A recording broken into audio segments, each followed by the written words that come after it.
Hey guys, what's up? It's Grace, and today I'm doing Top 5 Wednesday because of course it's Wednesday, you know. Top 5 Wednesday was created by Ginger Reads Lainey. She is so awesome and one of my favorite booktubers, so if you haven't checked her out, I will link her channel down below. Today's Top 5 Wednesday topic is Top 5 Favorite Rebellion Groups. I'm so excited to talk about this because I'm actually reading a book kind of strictly dealing with rebellion, and I love it, and I saw on this list and I can't wait to show you guys. So let's get started. Coming in at number 5 is the Grisha Trilogy by Leigh Bardugo. More so though in Siege and Storm, that's kind of when the rebellion, you know, starts. Do a brief synopsis if you guys didn't know what this is about.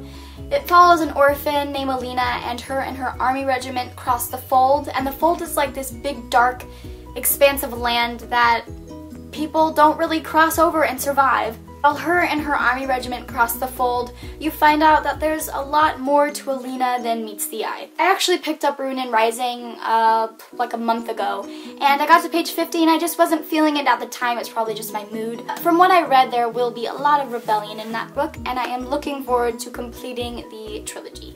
Coming in at number 4 is the Legend Trilogy by Marie Lu. I love this trilogy. I still have yet to read Champion.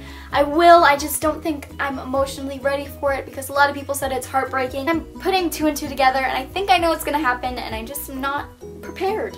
If you didn't really know what this is about, but I'm sure you will, I'll brief you a little bit. This is a duo perspective trilogy. It follows Day, who is the Republic's rebel, and it follows June, who is the Republic's prodigy. When they're put together and they talk, mindsets change and rebellion happens. This is definitely one of my favorite dystopian trilogies.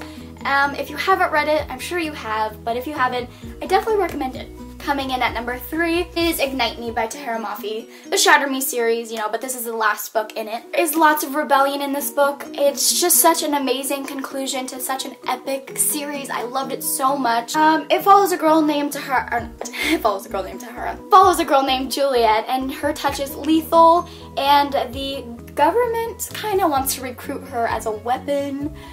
Man, so good. And Warner.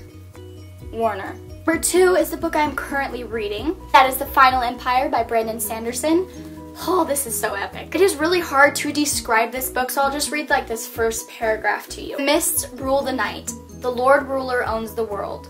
For thousands of years the ash fell. For thousands of years the Ska slaved in misery and lived in fear. For 1,000 years the Lord Ruler reigned with absolute power and ultimate terror, divinely invincible. Every attempted revolt has failed miserably. Yeah, so it's rebellion.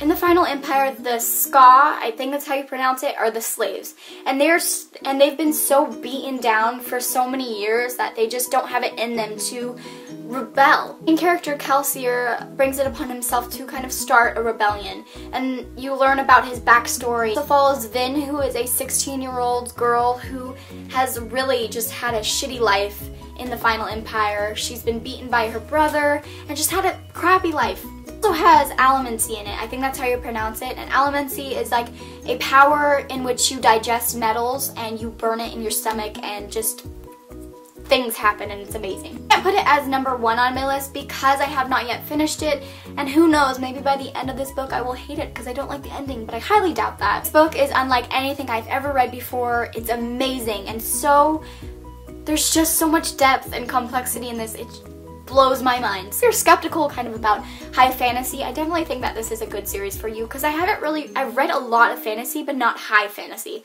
and this is not confusing or anything like that. It's just amazing. So pick it up. Coming in at number 1 is the Fallen Kingdom trilogy by Morgan Rhodes.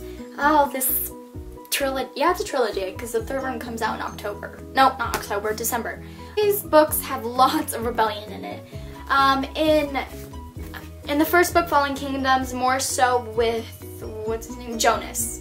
Yeah, because he's just a little rebel kid. And then in Rebel Spring, hence the name Rebel Spring, there is just a load of rebellion in it. This series also has one of the best character development, I think. I'm not going to say what this series is about because it follows 4 perspectives and it just would get confusing if I talked about it. Personally, I think it's better if you go in blind. I cannot wait for Gathering Darkness. It comes out in December and I'm just gonna devour it. My camera just stopped recording, so I've gotta do an outro. again.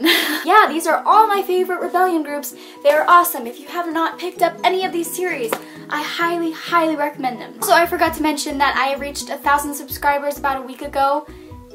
That song is in my head now. Anyway, I just wanted to say thank you guys so much. I'm gonna put up a bookshelf tour, I think either in the end of this month or the beginning of next, and I'm going to be giving away 2 books. So keep your eyes out. Ow! So keep your eyes out for that. Okay, so comment down below what your guys' favorite rebellion groups or what your guys' thoughts are on the rebellion groups that I picked. Thank you guys so much for watching. I appreciate it immensely. I'll see you in my next video. Bye! The Legend Trilogy, it's still Here's Ashes, here's the Ska Slaves and for thousands of